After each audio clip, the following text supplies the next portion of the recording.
All right. Welcome everybody to the Listen Up podcast. This is your boy Sam. I got my special guest, man, Antwan Staley, man. Say what's up to the people. Hey, how you doing? Good. I got Antwan worked for the Tallahassee Democrat, man, and you're ECU alum. I think your bio said you're a hip hop head, and you're a Syracuse alum too, man. Yeah, I went to grad school there. Yeah. Yeah. What got you into actually sports writing and everything? What got you into that field?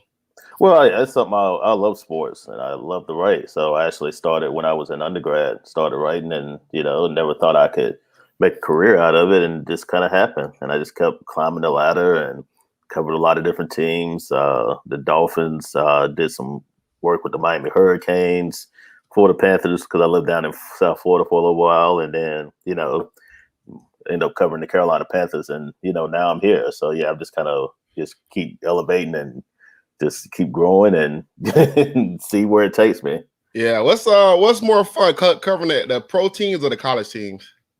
I mean, it's like positives and negatives for both. I think with colleges, it's kind of like when you're covering the college, you get a lot of different. You can go a lot of different routes on the story. Like you can one day I'll cover basketball, next day I'll cover golf or football or whatever the case may be. So I think that's fun in that sense. Covering proteins, you're kind of like, you're limited a little bit more to what you can cover, but it also you get a certain amount of access to as well, which I think is pretty fun too. So yeah, I think it's like I say, I love doing both. I think it's really fun just finding different stories and different things to talk about. Yeah, that's what's up, man. So you come to so what's the first team you covered, if you don't mind me asking? Well, I covered when I was at ECU, I covered the football team. So Oh, okay. Yeah. Oh man, ECU they don't have some pretty good teams out there, man. They put some teams when together. I was there, yeah, it was like 2007, 2008. They had pretty good teams then. They were winning Conference USA and upsetting teams like West Virginia and Virginia Tech. Yeah, they've kind of fallen on hard times now, but that was some good years back then.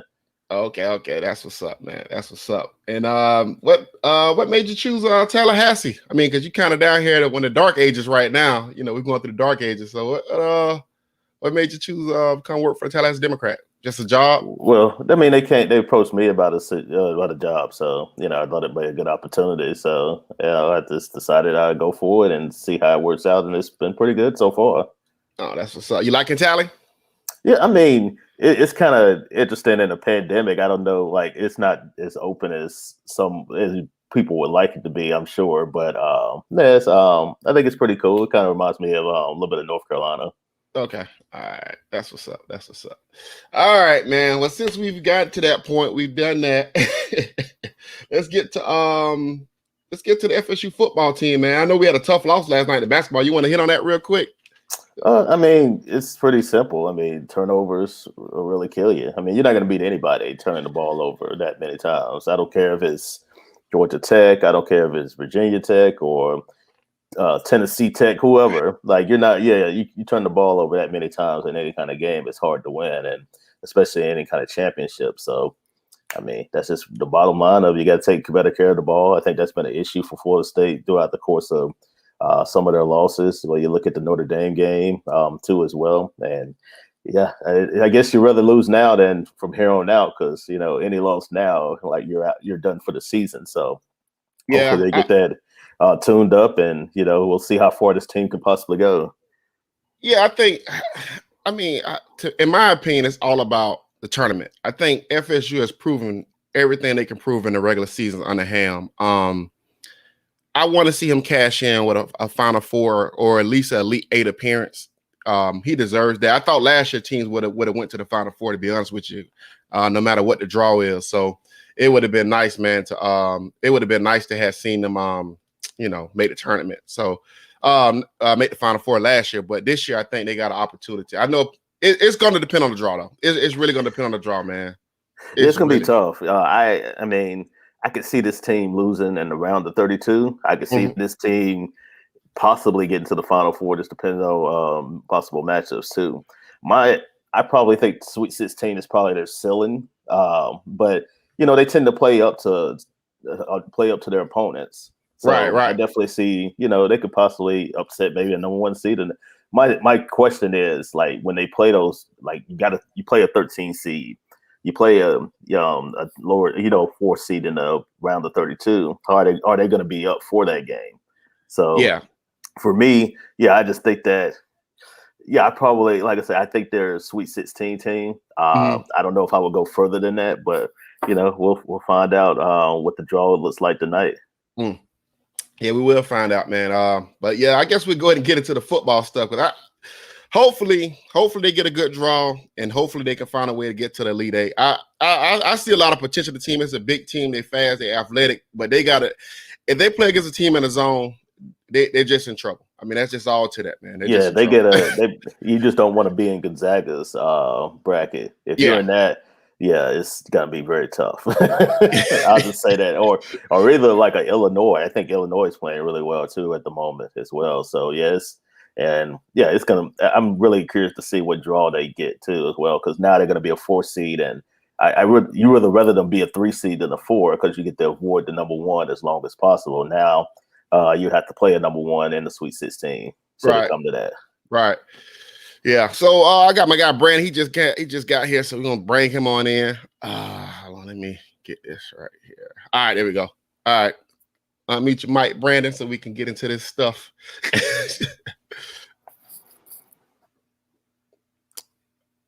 Brandon, you gotta unmute your mic, bro. All right, there you go. All right, so let's get into the football. Well, Brandon, you got anything you want to say before we get into the football stuff? Brandon. Okay. All right. So anyway, we get into the football stuff. Akeem, we're gonna start first. What's your early impressions of the spring football right now? Hey Sam, you hear me? Yeah, I can hear you, bro. You good? We were out there earlier this week. I went out there. They didn't have pads on. They just started. They put the pads on Friday. So I mean, it's still early in the process. You look at the quarterbacks there. I thought Jordan Travis had a pretty good day when I was out there. Mackenzie Mills, he's still finding his way in the offense. He's still trying to get that rapport with his receivers there too as well. I think it's kind of hard to expect him just to, at least right away, to gain that chemistry with those receivers, especially when he's trying to learn a new offense at the same time. So yeah, I think he'll get it down, but it's in March. So yeah, I think it's too early to tell what kind of impact he's going to be. But I do expect him to be the starting quarterback when it's all said and done as you head into the fall. But yeah, I mean, I think the defense has a lot of optimism. Definitely like the Jermaine Johnson signing. I definitely need pass rushing help. I think I saw some signs out there from the defense too as well. They looked a little bit like they're going to be a much improved unit. Last year was just hard. When you come in with a new head coaching staff, especially under COVID, you wasn't able to have that spring practice like how you normally do. And this team was really learning as they go. And then you lose games on top of it too as well throughout the course of the year. So yeah, I think last year was just going to be pretty much a wash anyway. You come in now, second year under Norvell, players know this whole defense and the system. And now they know what to expect, and I think you upgraded the talent too as well. So yeah, I think you'll see some positive signs from this team moving forward. Right. Okay. All right. So you covered the team last year, if I'm not mistaken, right? I came in halfway through the year. Yes. Okay, halfway through the year. Okay. What was the vibes like halfway through the year? Was it just, did everybody feel like it was a wash? What was the vibe of last year? I just thought that they were still learning. They still wanted to. I never thought they were giving up on the team. They just, it was just a tough season. I came in after the North Carolina game when they had that upset, and then there was a lot of optimism from that point on. Right. And then they weren't able to really get back to that level that they had in the North Carolina game. But it wasn't like they were. I don't think the team was down or anything like that. They were still trying to learn the new offense, the new defense there as well. It was like I said, it was just a tough situation. And then you had players started opting out and things like that in nature as well. So yeah, I just think that, they try to remain optimistic as much as possible. They just weren't getting the results out there on the field. Okay. All right. And then coming into now, where we're at now, you see more optimism from the player. Well, you said from the defense, you see more signs of optimism from the defense. They have a lot to prove. Well, yeah. I mean, I think everybody when the spring, everybody's optimistic. I mean, you come Right. in great shape, and it's kind of like it kind of equated to like preseason football, NFL football. You come in great shape, best shape of your life. Everybody's high optimism. Hope springs eternal. They believe everything's going to be much better than what it was last year, and I think it will be too. Right. Especially when you have a lot of the transfers coming in too, along with the young talent that they have. So where they fall as far as wins and losses, I'm not sure yet. But yeah, I definitely think they have a chance to be at least get back to a bowl game and get back to some respectability this year. Right. Brady, you got anything you want to ask them before we get to the individual players? Yeah, you talked about defense and you talked about a lot of optimism, but I'm wondering, like, are they doing anything different schematically on defense that you've seen so far? They were in some nickel when I was there early in the week too, as well. That was a little different. I think they're going to see a lot more of them being in nickel this year, which I think is a good sign. And especially in college football, I definitely think you need to be in a lot of nickel just simply because the tempo of offenses, teams like to run no huddle, and they have a lot of different receiving options out there on the field. So yeah, I think being in that nickel type defense too is a little something that I recognize, but also something I think you'll see a little bit more from them this year. So that's interesting because when they first got here, I thought it was weird that they was almost damn near defiant by not playing more nickel last year, which I thought was odd because when you come into the ACC, there's a lot of spread offense. Well, spread offense is all across college football, but it seemed weird that they was kind of hell bent on being in base a lot last year. So I guess they did learn a lot from last year, I guess. Yeah, I think so too. Like I say, everybody was learning on the fly. It's not like I say, they didn't have the time that they had with with the players like they do now. I mean, they were really limited. Right at this time last year, I mean, everything was shut down. So yeah, you didn't have that kind of time to figure out what this team would be best at until really the fall. And then at that point, you lost so much time. I mean, it's really hard to get back on track. I think now you have that year under your belt, and you realize the type of team that you have moving forward, the personnel, and you kind of adapt to that. And I still do expect them to make changes. I mean, it's still early in March, and they'll get players coming in during the fall as well in time for summer. So yeah, I still expect still some changes to be made throughout the course on both sides of the ball.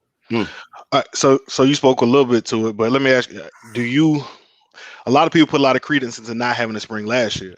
Do you put as much credence into it? I guess kind of seeing early what they've been doing in practice so far, seeing the vibe and everything like that. You put a little bit more credence into not having a spring last year, well, seeing yeah, what they're doing now. Well, yeah, I mean, you had a new coaching staff. Players trying to learn him. You're trying to learn new offense, a new defense coming off the Taggart era. So yeah, I mean, it's a big deal. I mean, it really is. I like I say, I don't know much that would equate in wins and losses, but yeah, it's definitely a big deal when you're trying to learn something new and you're not able to implement that you're not even able to get on the field and not even able to get in, learn some of your teammates and learn, what they do best. And the coaches didn't learn the team really until they were ready to get back out there in the fall. So yeah, that's a big deal. Not having that time. So and not having a spring game and anything leading up to it. So yeah, I definitely think it's a different vibe. I definitely think having that is going to be huge for this team, especially considering this is still a really young team, and this was a really young team last year as well. Right. So it sounds like, again, and don't let me put words in your mouth, but it sounds like you kind of a little bit more optimistic because of the spring and because of some things you've seen early on that this season might not be as bad as maybe what we projected or what I know for me I projected. Well, I don't know what you project, but for me, I think I projected 5 or 6. I could tell you I projected 5 or 6 max. I mean, I think you look at the schedule. I mean, it is what it is, but I definitely think could they get to 7 wins, and that wouldn't surprise me. I think 6, 7 wins. I think is look. You won 3 last year. If you double that and get to 6 or 7 in a bowl, you can get to a bowl game. I think that's the main thing, and get those extra practices in, and understand.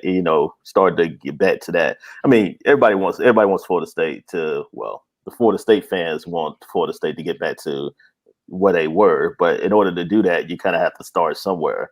And to start somewhere, I think, is to get to a bowl game. And then you get there and get those extra practices, win that. 7, maybe 8 wins, depending on where you are, and then you launch forward and you continue to keep climbing. But I think that's a really possible option for them this year to get to 6, 7 wins, depending on who they play in the bowl game. Yeah, we'll get back on that later because we have to define our terms on what's winning and what's losing. You know what I'm saying? Like we gotta get back to being a competent football team. So we'll get to it later. I'm gonna go through some of these players and everything because I didn't want to do projections like that mainly because I think fans don't want to put a number on this. You know what I'm saying? Well, they don't want to hear a number put on it. I think that 6 wins, 7 wins. I think that is our ballpark right now. But I think if this team is playing competent and they're in football games in the last 5, 6 games of the year, I think that I would consider that winning football and getting us back to where we need to get at. So I would consider that. So let's get to some of the players. I'm not going to try to focus too much on the young guys because every year we do this thing where we get new guys and we assume they're going to be all world, but it normally takes them especially where our recruiting has been, it normally takes us, it takes the guys a year and a half to really start contributing. So I want to go backwards at some players. So I'm gonna start with quarterbacks first. Jordan Travis and Milton. Like, what's the vibe out of those two guys? The quarterback room. They think it's a healthy room. They're really helping each other. Milton's still learning the offense. He's still learning chemistry. Actually wrote an article which will be out later today about how he's still, gaining that rapport with his teammates, and he's actually helping the other quarterback, and the other quarterbacks are helping him too because he's having to learn a new offense too as well. So it's a really healthy room. They really love having Milton there, even though he's only going to be there a year. But I think having him for a year is vital to a team that's really young and then kind of had a situation at quarterback really the last few years. It's kind of been a revolving door. You really had that stabilization at the quarterback position. At least for a year, he can potentially do that if he can get back to anywhere close to the level that he was last year. But it's a true quarterback competition. So, along with Chuba, along with Tate Rodemaker, I think Milton's the favorite, obviously, but I definitely think, you potentially, Jordan Travis was going there and ball out, then, he might be the starter. But yeah, I definitely think Milton is probably the favorite heading into the fall, just in the spring, heading into the fall, probably. Hey, how healthy does Milton look? I mean, we seen some early footage that looked like, he still may not be 100%. He looked a little gimpy, just something that hit the timeline. But I'm wondering how actually healthy does he look in practices that you've seen? He looks fine. I mean, he has a brace on, but he looks fine. He's moving fine. It's no, I don't think it's really any kind of damage still there. He's clear. He's fully clear. So okay. He's definitely ready to go. He's doing doing the same work that the rest of his teammates are doing. So I definitely think that's a good sign there. No, that's definitely a good sign. Right. Yeah, that is a good sign. So about Jordan Travis, how is he looking passing the ball? Because I know last year they kind of changed the offense a little bit, and we was basically a triple option team with a lot of short passes and dump off passes. So how is he progressing as a passer? Are you seeing a difference in him in passing? Well, I was out there for one day, so I could only go off of that. Yeah. So far, but yeah, I mean, they just did some drills there. It was a lot of short passes, a lot of screens out there when I was there. But I mean, he looked pretty good. He looked like he was gaining some chemistry with his receivers there. So I definitely think that's a positive sign too, as well. But obviously last year you saw some really good things from Jordan Travis, especially him running these legs, but also some inconsistency as a passer too. But I think some of that too has to fall on the receivers as well, because I don't think necessarily he had a good crop to work with. It was a lot of drops. It was a lot of not separating from defensive backs too as well. So I don't think it's necessarily all his fault why the passing game didn't necessarily progress. I think some of that was also on the receivers too as well. Go ahead, Brandon. Now I was going to say that kind of leads me to the receiver room. I don't know if you had any more quarterback questions. No, I'm done. Oh well, I was going to ask about Chuba because I don't expect for him to play this year, which I think is actually a good thing. I think him having an extra year to sit back and learn, and him having a year where the wide receivers can develop a little bit more before he started playing. But I was going to ask you, have you looked at him? Is he actually throwing the football? Because I know he has shoulder issues. Yeah, he's out there too. Like he's good to go. Yeah, he was out there along with Tate too as well. Okay. All right. Go ahead, Brandon. Yeah, I mean, who stood out in the receiver room? We know that was a really I guess they were the most disappointing group out of all the groups, the position groups that we saw last year.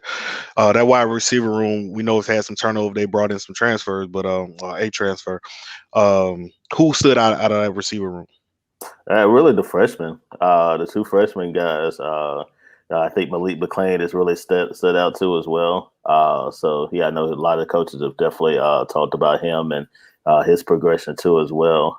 So yeah, those guys they're really excited about the two freshmen that they have. So I don't know if that's really a good thing for some of the other guys that on this team, like Keyshawn Hilton or Ontario Wilson, but yeah, they really like the progression these guys could potentially have, in particular Malik McLean right now, which they has a big body and they could eventually be the top receiver for the Seminoles down the line. No, I think that looks good as far as the future. You know what I mean? When maybe it may not be an immediate turnaround because freshmen are going to be limited, but I mean, if Helton and some of the other veterans aren't getting it done, I think that says very good things about one, recruiting, and two, hey, the future looks pretty bright, especially when you can add in a guy like Travis Hunter coming in next year. If you add that receiver room, now you can say you've actually flipped that receiver room into something. So Yeah, having him and Burrell definitely. I definitely think it's a good size there too as well. And if you develop those guys the right way, I mean, I think it's a good thing for them to play. As much as they can, especially if they bring it out there on the field and produce. Right, absolutely. Yeah. Okay. All right. So with the receiver group, what about Brian Robertson? Is he practicing? I think I saw him out there too as well. Like I said, he really didn't stand out too much, but yeah, he was. I think I did see him out there. Okay. All right. Cool. So, what about Zach Herring? Is he healthy? He's somebody that they're holding out for right now. So yeah, they're not. He's one of the players that they're definitely going to be cautious with at the moment. All right. So just holding out. Yeah, I was going to say on the running backs. I don't know if we still on receivers, but on the running back group, who's getting the starting carries of that? Is that who's getting the starting carries? Well, Jay Sean Corbin, they labeled as the star of the off-season program. But, for this team, that's probably the strongest unit on the offense. I think you'll see a lot of by committee situation too as well. You'll see some Corbin, you'll see DJ Williams, Ja'Kai Douglas is somebody that they've used the receiver, but I definitely think you'll see him in the backfield too as well. Corey Wren, Trayshawn Ward too. I definitely thought he showed some signs too as well. Lawrence also had some carries too as well. So yeah, that was the strongest unit on the team last year. They averaged nearly 200 yards per game on the ground. So yeah, I definitely think you'll see Corbin, but I also think you'll see a lot of different changes back there in the backfield. I know the fans wanted, a lot more of Toa Philly. Has he put on enough, size and weight? We've seen all the strength training videos. Has he put on enough size and weight to really, kind of take over that? I want to say number one spot, but at least kind of split carries with Corbin. Yeah, I think so. I think he put on like 10 pounds, I believe, from last year. So yeah, I think you'll see him in the rotation too as well, along with him and DJ too, and some of the other guys as well. But yeah, I mean, I think it's Corbin to start out with too. I think he shows some talent last year, potential. Last year he was hurt around this time, still recovering from that hamstring injury, and I think you saw that early in the year. But as the season went on, he started to get his legs up under him and definitely show what he potentially be for this offense. So okay, so you said, well, one thing I will give Mike Norvell a lot of credit on. He's going to find yards in the run game, dude. He's done a good job there everywhere he's been. The Toa Philly thing, that's a good thing that he's gained 10 to 15 pounds. That's actually a great thing. I want to transition to the offensive line though. Which we have all the faith in the world in Alex Atkins, probably one of the best coaches on the staff, to be honest with you. How is the tackle position looking? I know we expect a lot out of what's the guy name? Nate Washington? Is it Nate? Yeah. So we expect a lot out of him. So how's the offensive tackle position looking? I mean, yeah, they did a little bit of drills on when I was there Tuesday. Did some 11-on-11 work too as well. It's a unit where they feel like they've gotten a lot better. I definitely think you saw signs last year for potentially. I'm not saying they were great always, but I definitely thought they were better than what they had shown throughout the course of time the last few years too as well. And getting Love Taylor, I think, really stabilized that side of the ball too as well. So yeah, I think it's a unit that's still growing, still looking to get better, and I definitely think you may see a possible transfer just in time for the fall at that position too. Well, one of those positions as well. Yeah, that's a big key. That's what I'm really looking for is them to bring in one. I want 2 left tackles, but if they could just bring in 1 tackle, I think I feel a hell of a lot better about the season. They still got one more spot to use, so they could potentially. I think that's probably what they're going to look to as well. Okay, all right. Yeah, I guess I had a question, right? Going back to the running backs, we talked about running back by committee, but we also talked about Milton's ability to run the ball versus Jordan Travis. We've seen what Jordan Travis can do. If they had to go back to, like Sam said, more of a triple option like they did last year, where the running quarterback needed to run the ball, can Milton play that role?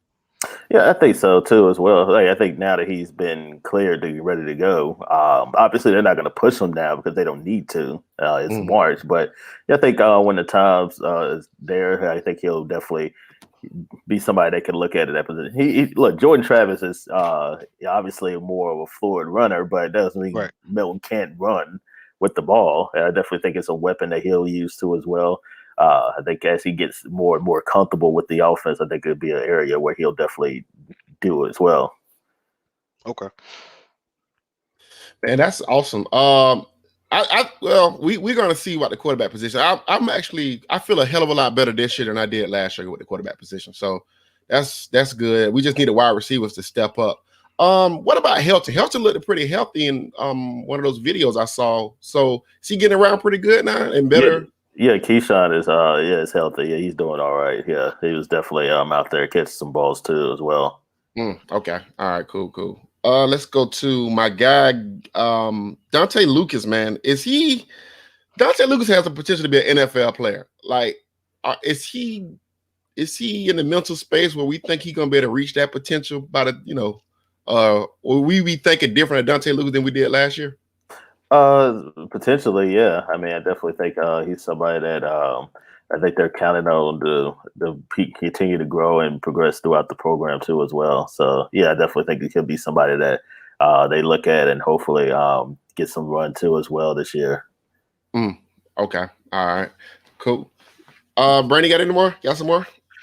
No, I'm glad to hear Dante Lucas is in a good headspace because I do think, like you said, he's an NFL player, but not only that, he has that dog that I think we talk about, and it's infectious. You know what I mean? You need a lot more of those type of players in order to be successful. So I'm glad that I'm glad Dante Lucas is in a good headspace. All right. So we're gonna go ahead and the tight end position, I feel good about that. I don't think we need to have to really focus on the tight end position at all. But I do want to get to the defense, and I think that's where we're going to probably spend most of our time at. You said the team's pretty healthy coming into the spring, so we're going to get to the defense. I heard they actually made a switch on the defense, so they're going more 4-2-5, I think I heard this year. Yeah, he said nickel, I believe. Yeah, he said doing a lot more nickel. Right. So our guys going to be playing more of their natural positions this year because they felt like last year a lot of the guys wasn't in their natural positions. Yeah, I mean that's the hope too as well, and kind of to have more of a guy that's kind of like that safety type / defensive back type of deal, kind of the nickel type guy too as well. So yeah, with the 2 linebackers as well, and hopefully they can get some. They hope they can generate some pass rush with the 4 guys that they have too as well. So yeah, I definitely think that's something you'll definitely see. They're still, obviously it's still early. They're still experimenting on what may work too as well for some of these guys as well. But yeah, I definitely think it's something you could see come the fall. Yeah. Okay. So let's get to this. Akeem Dent, in my opinion, has really good potential. Last year, from what I heard, he was injured last year. Is he healthy, and what position is he experimenting at playing this year? I think you could see both with his hand down, but also at the linebacker position too as well. So yeah, I definitely Akeem Dent, the DB. Yeah. Oh, yeah. Never mind. I was I think you're thinking talking about about Gainer. You think yeah, about Gainer. exactly. Yeah. We're gonna get to the mystery of Gainer in a minute because I am a Yeah. little perturbed with Gainer, the With situation with Gainer. with Den, I think you could see more of a that kind of that nickel role where he could potentially play too as well. So I definitely think he'll somebody that'll move around all over the place too as well. Right, and he's finally healthy now, right? Because I think he had a bad ankle. I know he hurt his ankle real bad last year. So yeah, he missed 2 games last year. I know he's in. I think he was in like 7 of the 9 games. I think he missed 2 because of injury. But yeah. Okay, out of you. All right. So you got anything about a dent you want to talk about, Brandon? Or are you good on? Because that's the guy that I really feel like if he could take another step, then that really would solidify the defensive back room. Well, I was just gonna talk about the DBs as a whole, right? As opposed to just singling out Dent. Like they struggled as a unit. They often seem lost. They often seem like what changes if you noticed any? Like, are they trying to simplify it? You know what I mean? Did you see them, I guess, trying to simplify the defense a little bit? I know them going to a nickel that puts them back in a lot of their natural positions. But I mean, what can you speak to maybe about them simplifying the back half of that defense? Well, they think having a better pass rush will help everybody, and I think that's kind of where it starts. With the group is young. I mean, that's just kind of what it boils down to. And then some of that when you're young like that, it's kind of trial by fire, and you just sometimes you're going to struggle, especially with some of the talent that you go up against in the ACC. So, yeah, they think that having a better unit, be able to pass rush and get pressure on the quarterback will help everybody, including a young DB group too as well. They like how the group has come along, and they feel like being in a nickel could definitely help them as well. But they also just feel like all the units, whether it be linebacker or also the defensive line, can help the defensive backs grow and become better too as well. Yeah, okay, so that's interesting. So the pass rush would make the defensive backs play better. I agree with that. So where are we going to get the pass rush from? I know we got Jermaine Johnson, but who's going to be the guy on the other side of him that you think help initiate the pass rush, or are we going to be seeing a lot more blitzing this year? No, I think they want to just get pressure by having 4. Now, I won't say that they won't blitz, but yeah, I definitely think you want to try to generate that pressure with the 4 guys as much as possible. I definitely think you'll see a rotation, a lot of different guys too as well. They love the guys that they have there on the unit too as well. So yeah, I definitely think Johnson is definitely a guy that's had a lot of experience too as well. Somebody that they really like, somebody they believe they can come in and make an immediate impact too as well. You look at defensive tackles and you got like a Fabian there. They definitely think they like where he's at. They like the direction that he can bring, and they believe he can do a good job there. Briggs, I definitely think is somebody that you can see a lot too as well. So yeah, I definitely think you'll see some of those guys. You'll see a rotation of different guys there doing a lot of different things too as well to help out a guy like Jermaine Johnson, who, like I said, has some experience and show that he can get pressure at a big time program like at Georgia. Okay, Jermaine. Okay. Okay. I mean, listen, I agree with you, right? I do think the approach of if we can get more pass rush, it does take some pressure off that second group. I think is a good strategy. I'm just, like I said, I guess my concern is if they can, are they really going to generate that pass rush? And I thought a lot of times last year, a lot of times, I mean, well, I guess we talked about it, right? Schematically, it seemed like they weren't even trying to get create pressure. They were more, staying in gaps, staying in lanes, and even heard some players talk about it. So I guess my thing is, it seems like they're kind of going to change that approach. You know what I mean? All right, let's not, I guess, dial them back a little bit, but let's send them. You know what I mean? Hey, get to the quarterback by any means necessary, and if that's a change in approach, then great. Well, I don't think it was they didn't want. I mean, they wanted to get pressure on the quarterback, just they couldn't. Right. So I think that's just kind of what it was. And then you just kind of, okay, if we don't generate that pressure, let's make sure we try to do everything else well. And as far as coverage and things like that, because if we send pressure and we still don't get to the quarterback, then we're in trouble because you're going to have open guys out there on the field. So I just think they wanted to get pressure. It's not like they didn't. It's just that they just couldn't. They just didn't have the personnel to do it. Yeah, I mean, they just didn't have.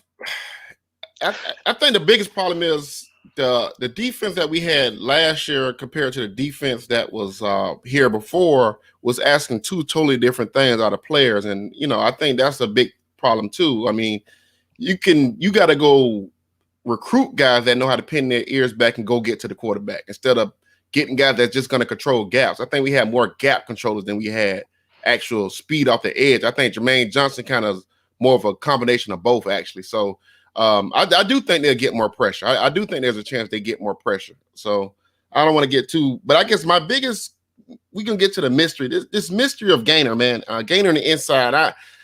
I've talked to a couple people. One person said he feel like that can be more of his natural position is playing on the inside. And then I talked to other people. They're like, well, to me, he's more of an outside guy, and it's hard to develop a guy and put him in the inside and make him a inside linebacker. So, like, what is the plan for Gainer? What is his plan?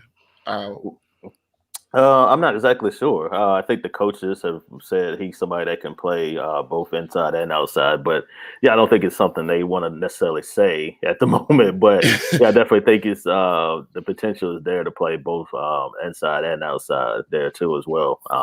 So yeah, I guess I don't know if it's one they probably have an idea where they want to play him. I just probably that they've kind of one of those deals where they're keeping it close to the vest right now, especially with it still be early in the process. So who's next to Gainer? Okay, so if Gainer's the one linebacker, who's the other linebacker? Is it Dix?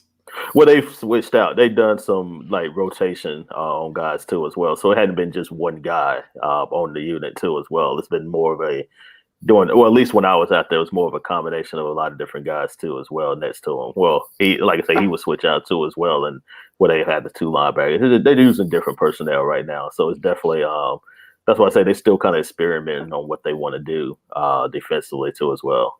Okay.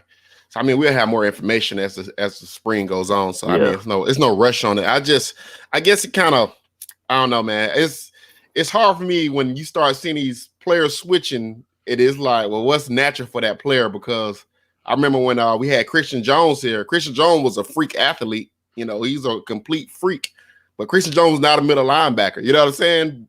Then they put him on the edge, and he was a good edge guy. And then he became a good middle linebacker when he got to NFL because it takes time. Like, being a middle linebacker, it's a lot coming at you at one time. So and my friend always told me that, running backs are born, middle linebackers are born, and everybody else you can teach how to play a position. But it's hard to teach somebody, how to operate in the middle of a field. So I mean, it's more instinctual. Middle linebacker is an instinctual position. You have to, it's the quarterback of the defense. So you essentially got to know. You have to know exactly what's going on and be able to put everybody in the right position. So I agree with you. I think they got to get that position right because I think it does affect everybody else and put everybody and gets the defense in the right situations. And I think what we've seen a lot of these, huge runs and big gaps and untouched touchdowns, from a lot of running backs, from a lot of average running backs, have all been because, all right, our middle linebacker is just shooting the wrong gap. Yeah, he's guessing. You know what I mean? And it can't be a guessing game like I think he's going here. I mean, it literally is an instinctual position, and so I do think they got to get that position right more than any other one. Yeah, I think they still, like I say, last year was really like a lot of growing pains. It's just players still trying to learn the defense and things like that too as well. Learn what Adam Fuller wants to do. I think this year you'll see a little bit more continuity there. Whoever that guy is, like I think be somebody that they, like I say, that knows the offense inside and out. Unlike last year, where they were kind of learning on the fly, or at least that's kind of what it seems like to be at times. Yeah. So, okay. Somebody wanted me to ask about Kalen DeLoach.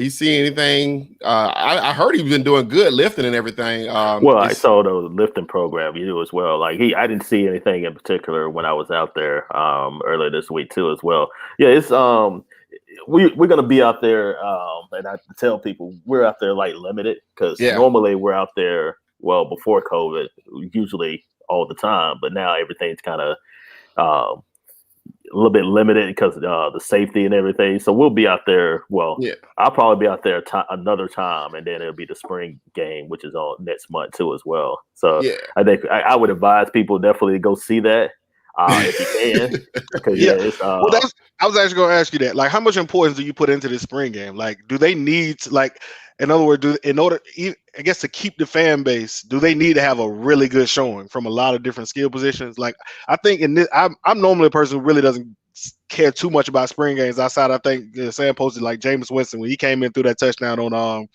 LaMarcus Joyner, you was like, okay, this cat might be a little different. But outside of that, like very few spring games do we learn very much or we take very much from it. I think this is one of the more important spring games of one of Michael Norvell's career, but it's definitely one of the most important spring games I think of Florida State that they've seen in a while. What do you think? Well, they consider they didn't have one last year. Yeah, I would definitely say, yeah, I think it's definitely big. You want to, and fans hadn't really seen a whole lot since last year. I mean, the last time they saw Florida State was the game against Duke.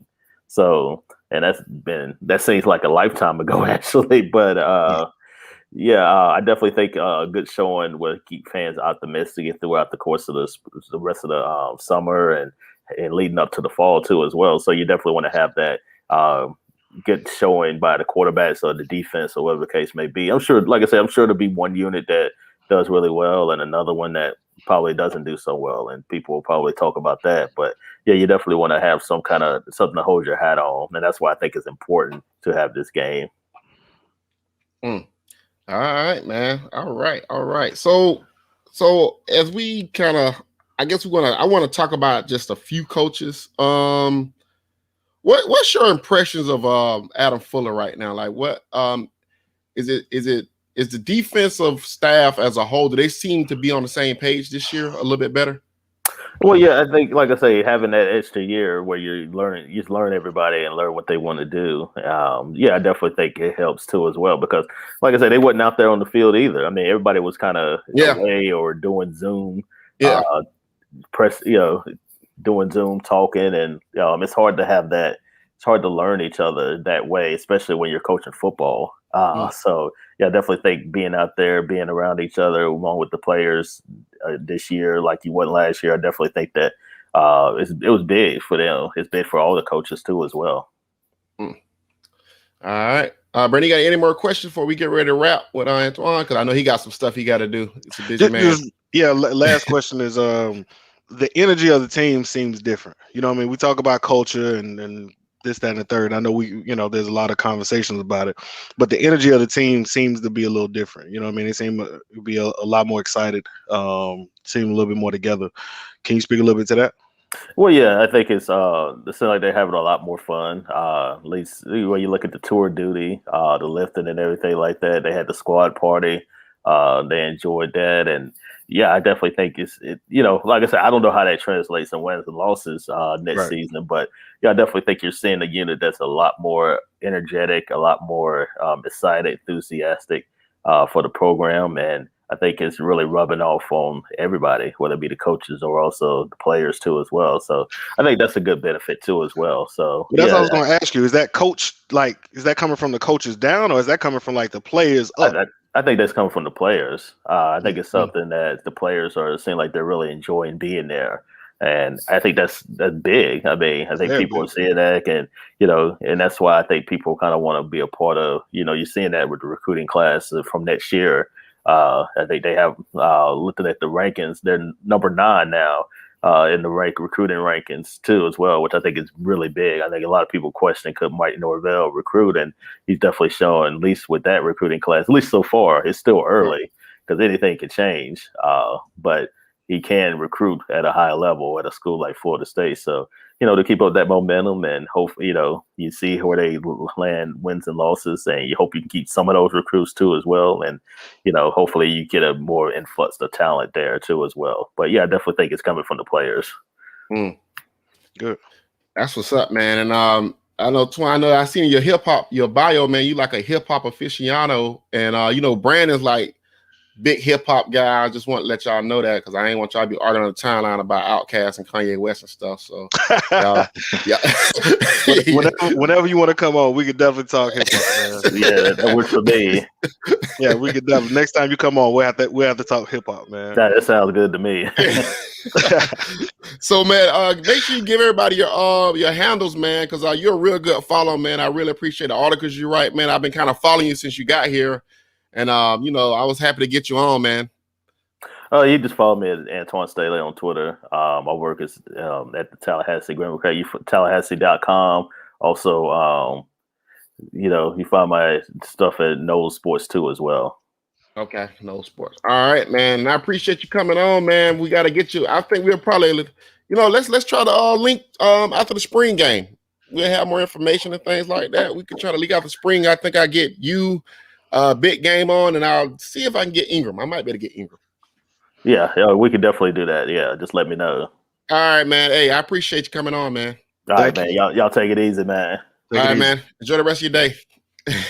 All right, B. What you think about the interview, man? What you think? Oh man, definitely a wealth of information for us to not be able to be there, in person, to see everything. We need the insight to kind of see who's gained some weight. I think that's big on Told Philly gaining some good poundage, because I think the knock on him was, well, he can't take the day to day. He couldn't take the abuse to be able to be the number one running back.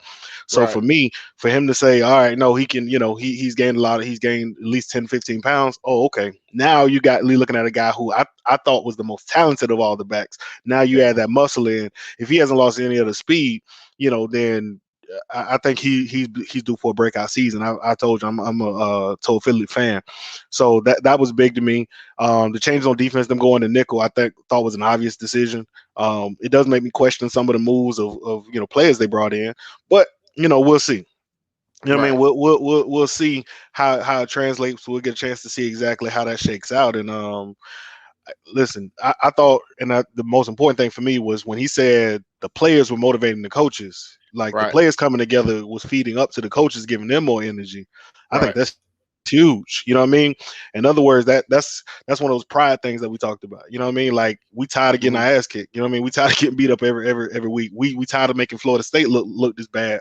And so we gonna take it upon ourselves in order to, put in the work and to become, because I think you see that with a lot of Leonard Hamilton teams. Aside from, last night or whatever, one thing we hear about their teams is they always love each other. They always care about each other. They're always a unit. They're unselfish. And if you can get that culture and that environment inside Florida State's football team, which is, again, it's harder because there's so many people. But if you can really get that environment into your core group of players, I think that does translate. I do think that translates onto the field a little bit. So we'll see. I mean, I guess I'm excited about the season because I think the season I think we can watch them grow as a team.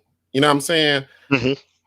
I'm not as concerned about wins and losses as everybody else is. I'm pretty much convinced that they're going to win 6 games, maybe 7 games. I'm convinced of that. You know what I'm saying? If he win over 8 games, I think that's a great sign going forward. That means we might actually have something. You know what I'm saying?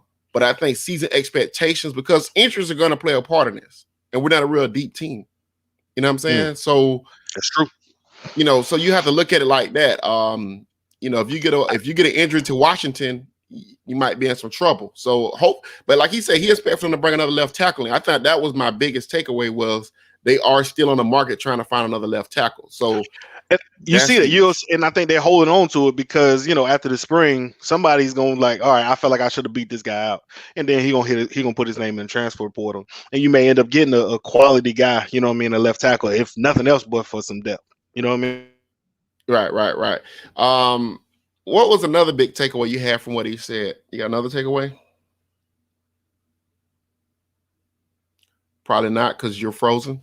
But one of my big takeaways was he really don't know what they're going to do with Gaynor. And I don't think they actually know what they're going to do with Gaynor. And I think that's a little aggravating that nobody knows what they're going to do with Gaynor. I think that might be one of the worst things about this whole situation. I would like for them to actually put Gaynor on the outside with Jermaine Johnson and hopefully get him to play, get to the passer a little bit better. But I think just having one rusher is not actually a good sign. I think that's actually a scary sign because we need more than just one.